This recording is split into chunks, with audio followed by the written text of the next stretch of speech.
Hi. Okay, this is a very sensitive topic, so I'm going to try to do justice to it in a short amount of time so that you will stay focused.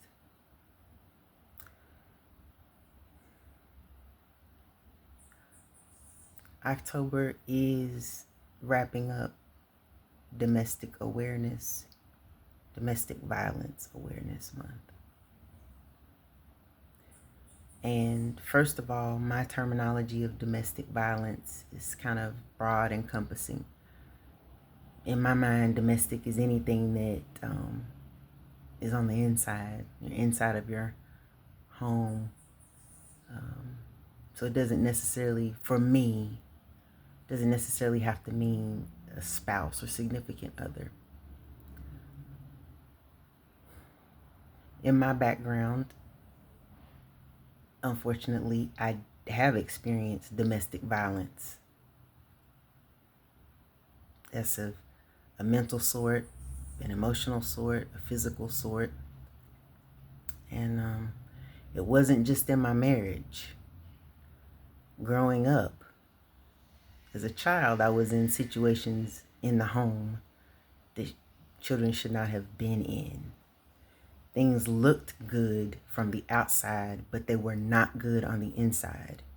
So as a child, I was in situations with alcohol abuse, and you get yelled at one minute, and then the person doesn't remember the very next day. You're a caregiver as a child to an adult. You know, those things should not have occurred, but they did.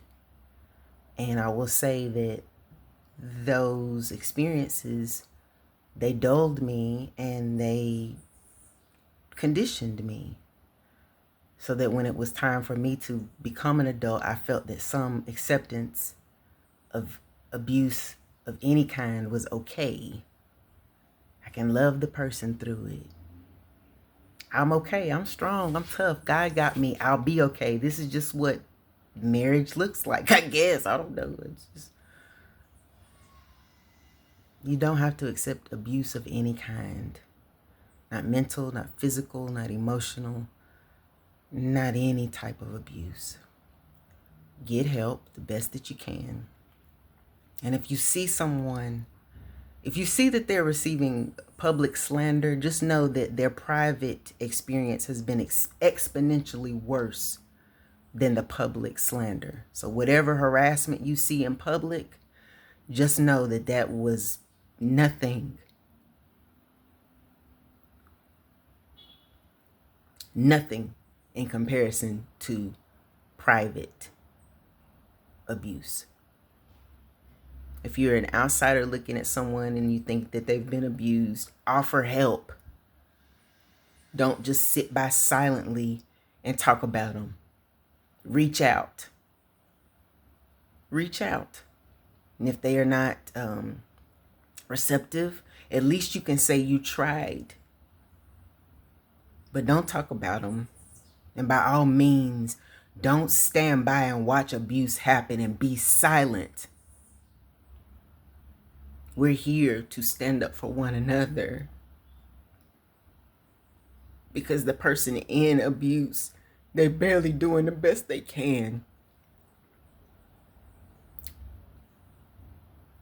So, those of you who have been in abusive situations, whether you're male or female or male, go get you some help if you can. There are a lot of free services.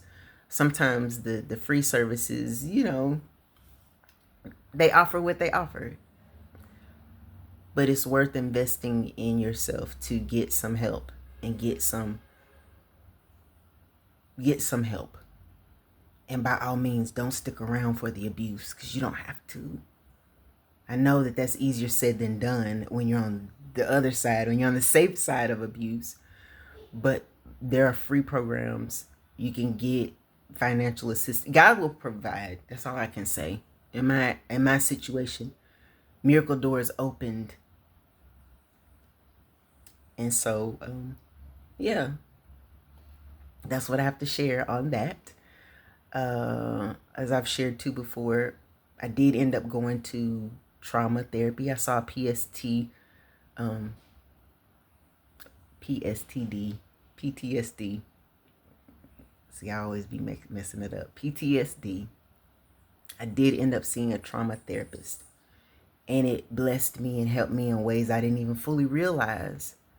It helped me to show up for myself and realize that I am worth it and worthy, and not just say it, but believe it. And I know it. And I can't just help others if I can't help myself. So that's why I'm standing here. You can do it. Whatever it is, you can do it. And I'm cheering for you, and I love you.